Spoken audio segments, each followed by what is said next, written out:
Всем привет! Это видео специально для Жасмин и для ее канала Bad Girl.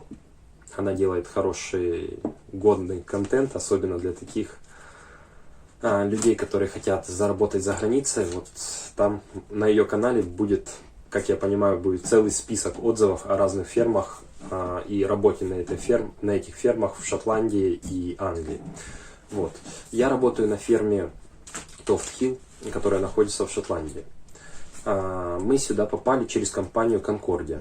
Конкордия и через ее официального представителя в Украине, это Кирилл, его офис находится в Николаеве. Все это заполнялось онлайн, все документы, которые необходимы были для подачи в главный, наверное, офис Конкордии, не знаю, куда они подаются. В общем, все в личном кабинете заполнялось. Единственное, что необходимо было ездить в Киев для подачи, собственно, документов на визу. Вот. Ну и потом ее забирать, либо через отдельную компанию нам отослали наши паспорта уже с визой. Вот. Но это будучи все в Украине. Мы попали на ферму очень быстро. Мы буквально решили, что нам надо, что мы хотим поработать в Великобритании. Мы заполнили в Конкордии свой личный кабинет в районе 15 мая. И 15 июня мы уже были здесь, собственно, почти на ферме, скажем так. Ну, прилетели в Англию.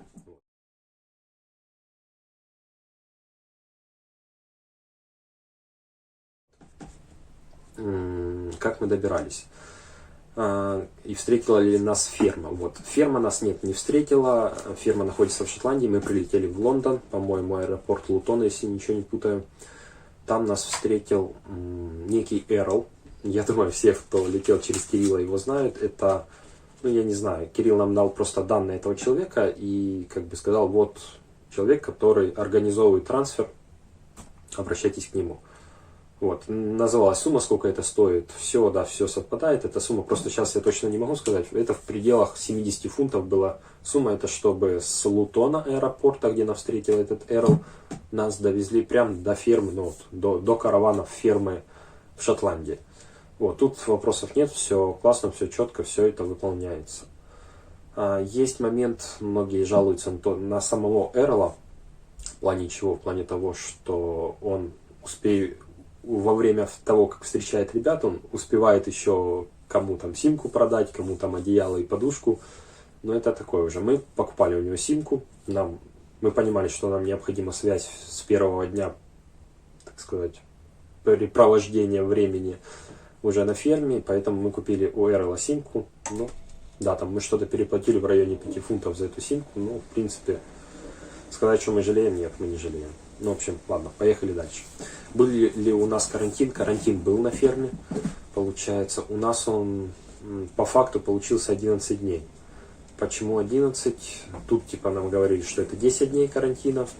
Причем такого строгого. Есть фермы, на которых ты прилетаешь там и через день выходишь на работу просто своей типа компании, к которой ты прилетел. В данном случае тут не так. Тут вот 10 дней строгого карантина, если можно так сказать.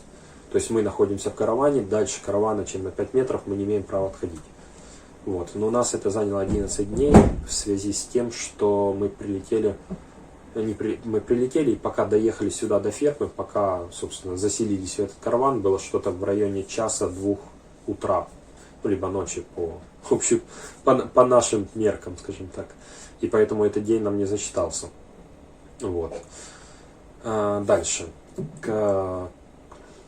Какие караваны, скажем так, тут караваны есть разные на этой ферме. Тут ферма сама по себе достаточно большая, достаточно это порядка в брошюрке, которую нам еще будучи в Украине присылали со всеми документами. Там что-то написано, что на ферме работает около 800 человек. Ну, в сезон плюс-минус это похоже. То есть отсюда и караванов тут, в общем, плюс-минус 100 караванов точно тут есть. Вот, и караваны очень сильно отличаются. Мы карантин проходили в плохом караване, потом мы переселились в более лучший караван, сейчас мы переселились в еще более лучший караван. В общем, по караванам, как вам повезет, в какой караван вы заселитесь. Чем мы занимаемся на ферме, конкретно я. Я собираю клубнику, то есть есть нюанс по поводу клубники. Почему я говорю, что у нас хорошие отзывы о Кирилле? потому что он нам ничего не обещал за то, что он не отвечает, скажем так. Мы очень надеялись попасть на ферму, где клубника будет на столах, так называемых, то есть на уровне груди, либо я называю там настоящие клубники. А есть фермы, где клубника растет на полу, я называю это лежачей клубникой. Тут на этой ферме есть и так, и так. Но большая часть клубники растет на полу. В основном все называют ее раковой. Но мне не нравится это название. Ну, это мои проблемы, скажем так.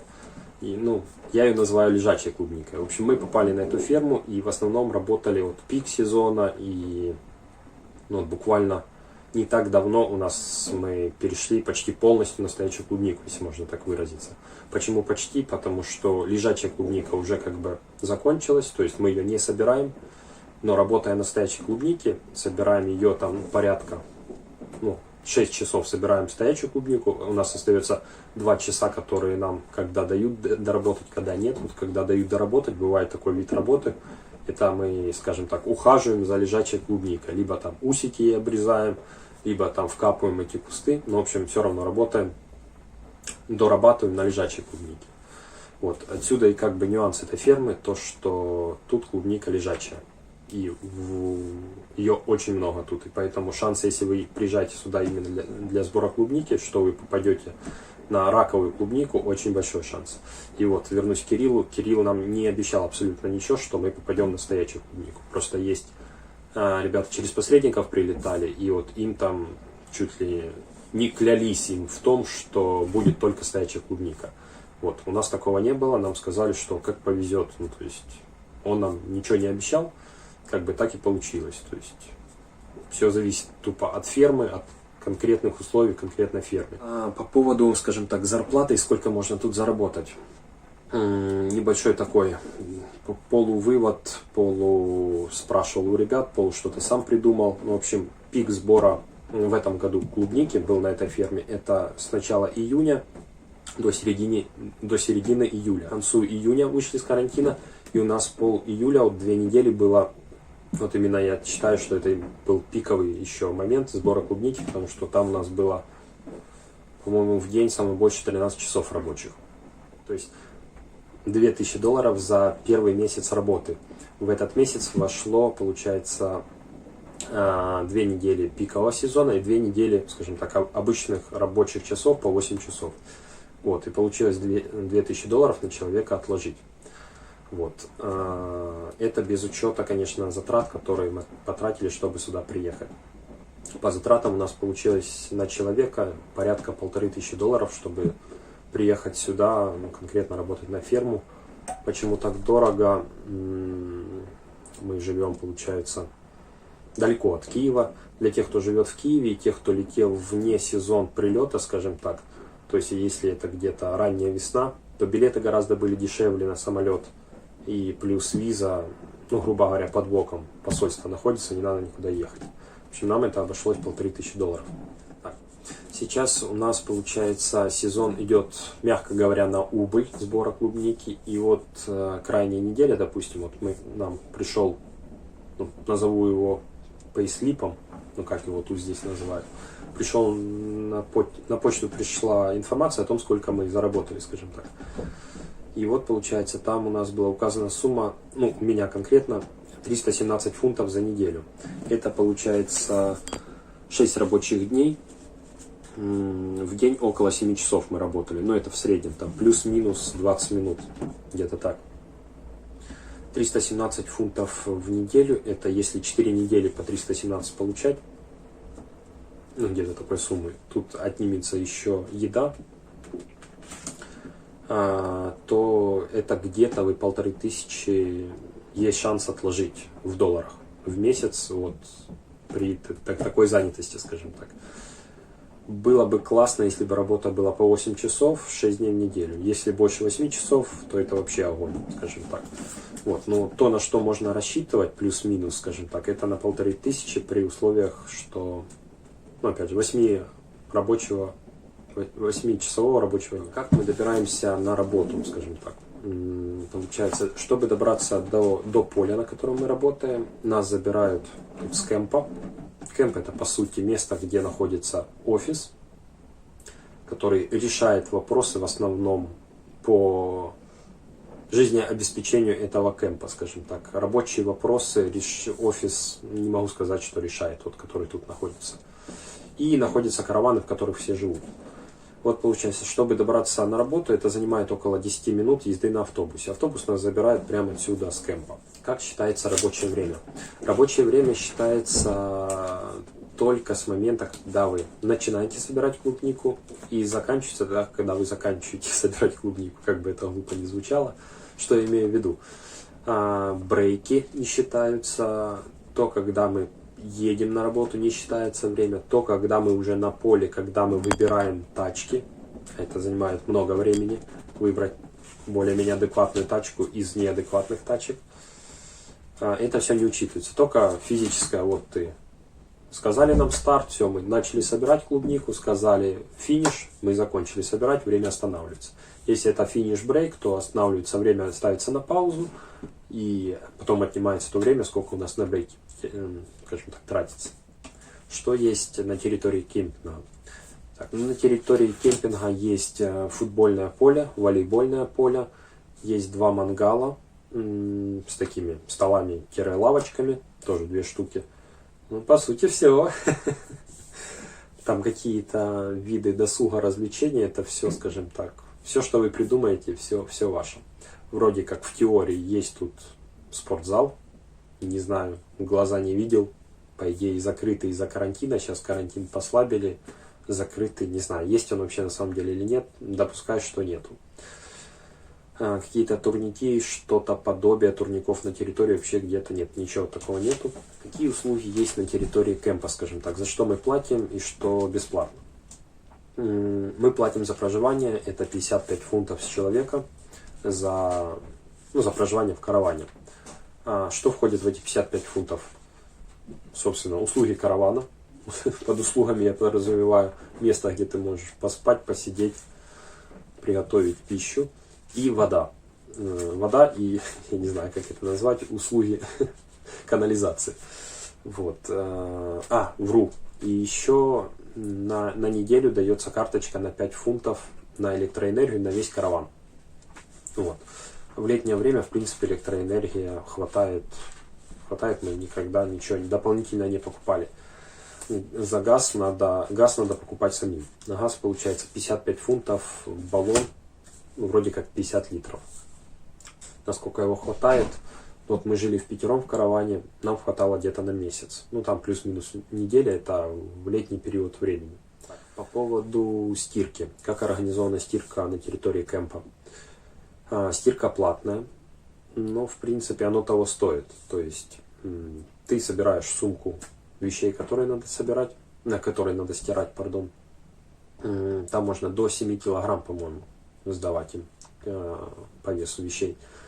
Закидываешь туда, прям в сумку кидаешь. Ну, мы тут покупаем такой гель в пакетиках, ну, вместо порошка. Не знаю, порошок можно или нет, но все почему-то гель покупают, но, видимо, удобней. Вот и мы покупаем, собственно. Закидываешь туда прям в эту сумку гель и отдаешь 1 фунт еще. Получается, тебе стирают эти вещи, плюс сушат. Сушка, ну, тоже в подобной машинке происходит сушка. То есть это все, вся прелесть, это стоит 1 фунт. Ну, поверьте, оно того стоит, особенно когда тяжелый, скажем так, рабочий день, когда тебе вообще нет никакого желания стирать самому. Поэтому отдал и не паришься, на следующий день забрал. Все супер, все классно. Если хочешь уже попариться, постирать, ты стираешь. И есть на территории кемпа прям 2 таких теплицы, по сути, да, точно такие же, как клубника накрыта, точно такие же теплицы, как сушилки, то есть можно вывесить, посушить. Есть такой, как вопрос, что выдают, скажем так, на ферме, ну, типа униформа, ничего не выдают, так, по факту, если грубо сказать, ничего. Был момент, когда нам на поле, ну, вот мы собирали клубнику, потом вот первый день, когда у нас сменилось сбор клубники, мы там не добрали 8 часов, скажем так, рабочих. И мы перешли на другое поле чуть-чуть и сказали, мы сейчас будем там ковыряться в кустах клубники. И нам дали резиновые перчатки одноразовые такие, ну типа как докторские, только другого цвета. Это дали 1 раз. И потом сказали, на следующий раз всегда имейте с собой, потому что работа немножко меняется, и можем работать уже, скажем так, погрязнее, чем сбор клубники будет. Вот. И выдавали, вот когда более жесткие, скажем так, карантинные условия по всей Шотландии были, как я понимаю. Сейчас, может, тоже выдают, честно, не знаю. Мы сейчас переселились в другой караван, и тут ребята с пакхауса у нас не работают. Просто, насколько знаю, с пакхауса им надо работать там в одноразовых шапочках, там в халатах они работают и в масках каждый день. И вот эти комплекты одноразовых масок, возможно, сейчас выдают, честно, не знаю. Выдавали там раз в неделю там по 2 пачки вот этих одноразовых масок. Выдавали. Но мы ими не пользовались. Мы когда в автобусе ехали, нам выдали по приезду сюда такую тканевую маску многоразовую. По сути, у нас такая же была с собой, но вот по сути ей и пользуемся. Вот, на этом все. Но тут можно на кемпе купить резиновые сапоги себе, дождевик, в принципе, перчатки, все можно на кемпе купить. Но мы не покупали, у нас все это было с собой. То есть, подытожу, по сути, ничего не выдают на этой ферме. Место расположения фермы, точнее, наверное, кемпа, правильнее сказать. Есть такой нюанс, получается, по документам, которые нам выдавали во время подписания контракта еще в Украине, скажем так. Там был листочек со всей информацией о ферме и место расположения этой фермы. И там указан адрес офиса фермы. Офис фермы и офис кемпа — это чуть-чуть разные места, и вот у нас некоторые ребята добирались сами, и они как бы не знали, что надо показывать таксисту, и они показывают этот офис фермы, причем таксист говорит: ребята, вам не сюда, на английском языке он это им объяснял. Они ему объясняют: да нет, нам же вот дали бумажку эту, в общем, показывали. В итоге он их в час ночи, я утрирую, не помню, не знаю, во сколько это было, привез на офис самой фирмы. Так-то, по сути, это недалеко, но это тут через транспортную развязку, в общем, это 5 минут езды на машине. Привез, а там все закрыто, ясно, их никто там встречать не будет, и он уже по своей памяти, таксист, повез их сюда на кемп, куда их и надо было изначально везти. То есть в самом адресе, там у них есть как почтовый индекс, там одна буква меняется. По факту это вот 5 минут езды на машине. Это на будущее. Если вдруг сами будете добираться без трансфера на какую-то ферму, уточняйте именно адрес вот этих ферм. Это ферма или кемп-офиса, где вас должны поселить. Так, где находится сам кемп? Кемп находится, мне сложно сказать, пешком мы еще не ходили в город Перт, но ездили на автобусе. На автобусе, по-моему, 15 минут показывают Google карты, время 15-20 минут, там в зависимости от пробок, скажем так, на подъезде к Перту. И, по-моему, час 20 езды к городу Данди. Данди, не знаю, как правильно. То есть, по нашим меркам, не знаю, вот Перт это как ПГТ, наверное. Может быть, грубо сказано, но нет. Это не больше, не меньше, это вот классическая ПГТ с историей. Нормы. По поводу, какие нормы, справляемся мы с ними или нет, я так записал себе нормы, точка. Ужас-принятие, почти выполнение. И чуток бонусов. В общем, по сути, так это и было. Сначала, когда мы приехали, когда первые дни у нас рабочие были, поначалу это казалось вообще: ребята, вы о чем, как такое может быть, как столько можно собирать.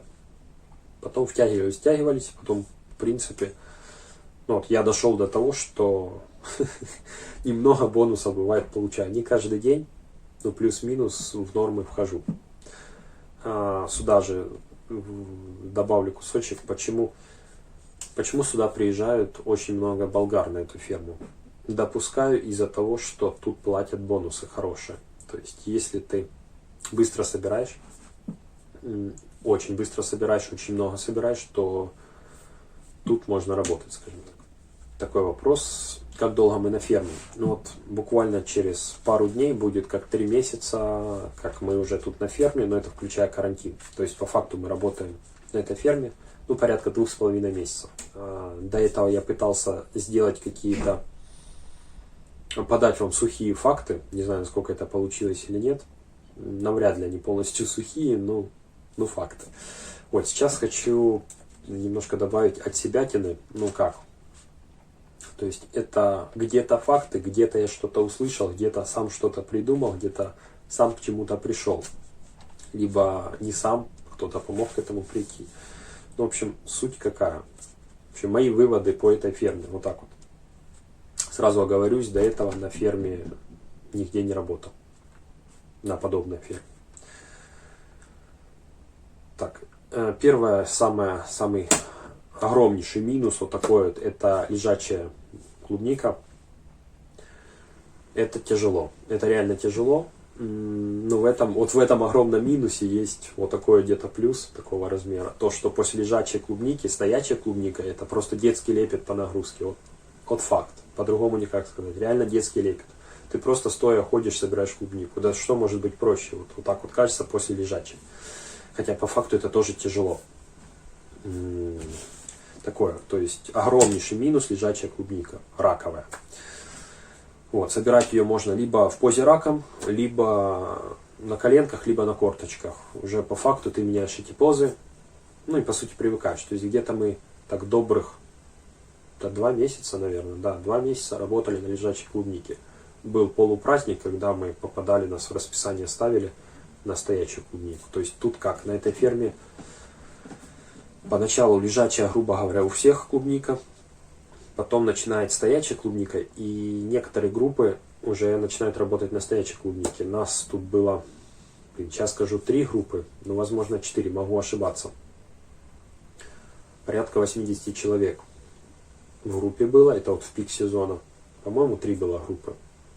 Вот сейчас уже гораздо меньше, сейчас по факту 2 группы, в которых по 50 человек где-то.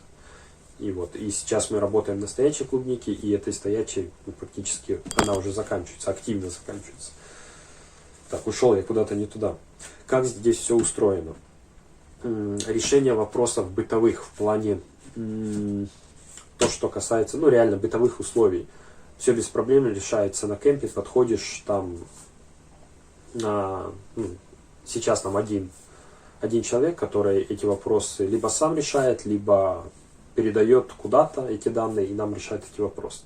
Ну, это если где-то что-то поломалось, там поменять газовый баллон закончился, либо просьба с переселением, если есть возможность, то переселяют, за что огромнейшее спасибо, потому что были нюансы у нас, мы после карантина поменяли караван, а напротив этого каравана он есть караван, и судя по тому, что по озвучиванию этой проблемы, эту проблему знают все, абсолютно все в кемпе, на территории этого кемпа, то есть там караван, в котором очень шумно себя ведут люди, там вот у них понятие включить громко музыку, у них хорошая стереосистема там стоит, они там постоянно живут из года в год, как я понимаю, в этом караване.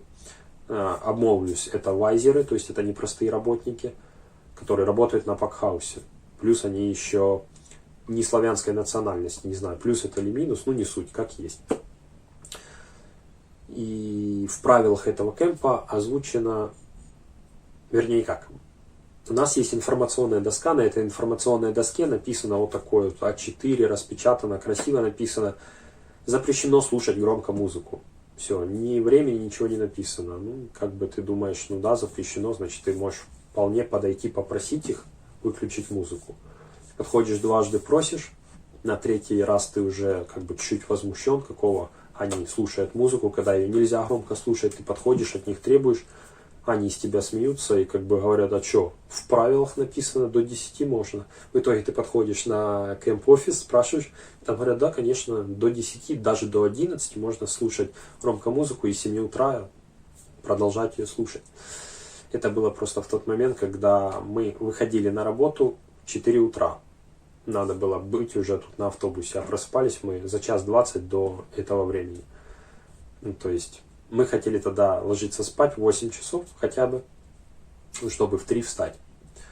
Ну, как бы, это наши желания, с которыми не обязательно кому-то состыковываться. Ну, то такое. То есть, как таковых правила вроде есть, но ты их не знаешь.